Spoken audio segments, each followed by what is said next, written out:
নমস্কার বন্ধুরা, মিনুর রান্নাঘরে আপনাদের স্বাগত। চলে এলাম নতুন একটা রেসিপি নিয়ে। আজকের আমি খুব তাড়াতাড়ি চটজলদি ভোলা মাছের ঝাল করে আপনাদের দেখাবো। এই যে ভোলা মাছ নিয়েছি, মাছটাকে আমি প্রথমে নুন হলুদ দিয়ে খুব ভালো করে ধুয়ে নিয়েছি। আর লাগবে সর্ষে, লঙ্কা আর পোস্ত, এইসব দিয়ে আজকে রান্না করব ভোলা মাছের ঝাল। তাহলে চলুন প্রথমে আমি মাছের মধ্যে কিছুটা নুন দিয়ে দিই, আর দিয়ে দিচ্ছি কিছুটা হলুদ। এছাড়া দিয়ে দেবো কিছুটা কাঁচা লঙ্কা বাটা। আমি 3-4টে মতো কাঁচা লঙ্কা বেটে রেখেছি। এই মাছের মধ্যে এগুলোকে দিয়ে মাখবো ভালো করে। আর দেবো সামান্য কাঁচা সর্ষের তেল।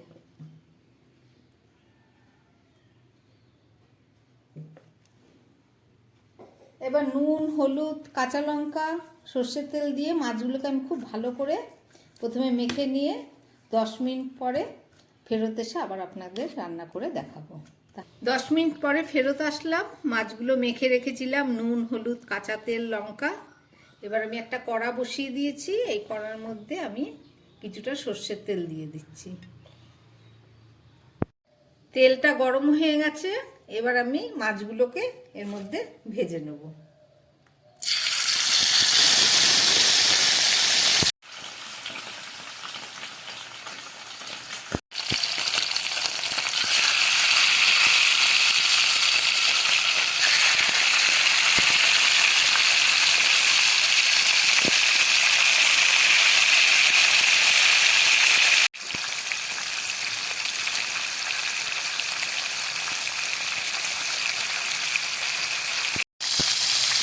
আমার ভোলা মাছগুলো ভাজা প্রায় 1 পিঠ হয়ে গেছে। চলুন এটাকে উল্টে দিচ্ছি।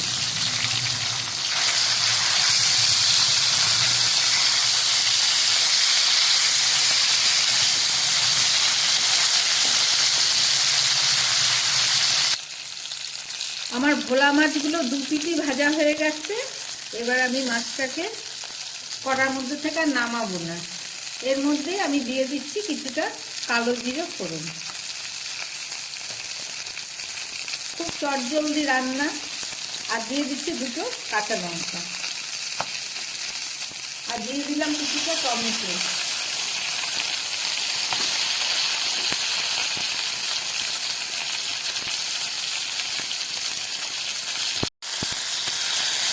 কাঁচা লঙ্কা, টমেটোটা ভাজা হয়ে গেছে। এবার আমি দিয়ে দিচ্ছি বেটে রাখা সর্ষে আর পোস্ত।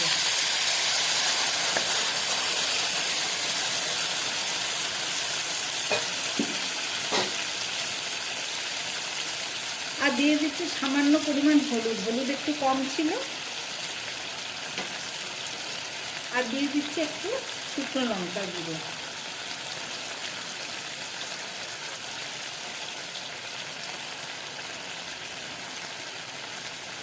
সব দেয়া হয়ে গেছে। আমি আরেকটু জল দেব।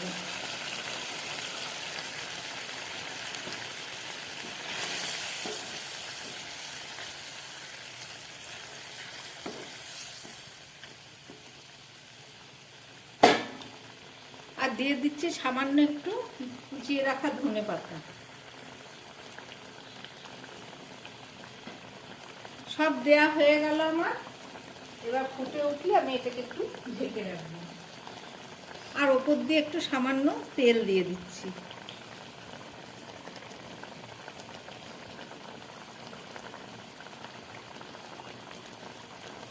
চলুন এবার গ্যাসটাকে একদম কম আঁচ করে ঢাকা দিয়ে দিই। তারপরে 3-4 মিনিট মতো রান্না হোক, তারপরে ফেরত এসে আবার আপনাদের দেখাবো।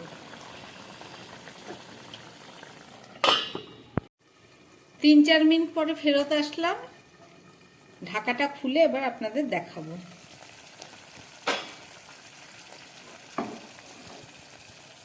আমার ভোলা মাছের ঝালটা তৈরি হয়ে গেছে। একদম কম আঁচে ঢাকা দিয়ে রান্না করলাম। চলুন এবার এটাকে গ্যাস অফ করে দিয়ে এটাকে নামিয়ে নিই। রান্না করলাম ভোলা মাছ সর্ষে বাটা দিয়ে। রেসিপিটা আপনারা দেখলেন। আপনারাও বাড়িতে বানিয়ে খাবেন। আমার বানানো রেসিপি যদি আপনাদের ভালো লাগে তাহলে আমার চ্যানেলটাকে লাইক শেয়ার করবেন, সাবস্ক্রাইব করবেন, যাতে আমি আগামী দিন নতুন কোনো ভিডিও নিয়ে আসতে পারি। নমস্কার, সবাই সুস্থ থাকবেন, ভালো থাকবেন।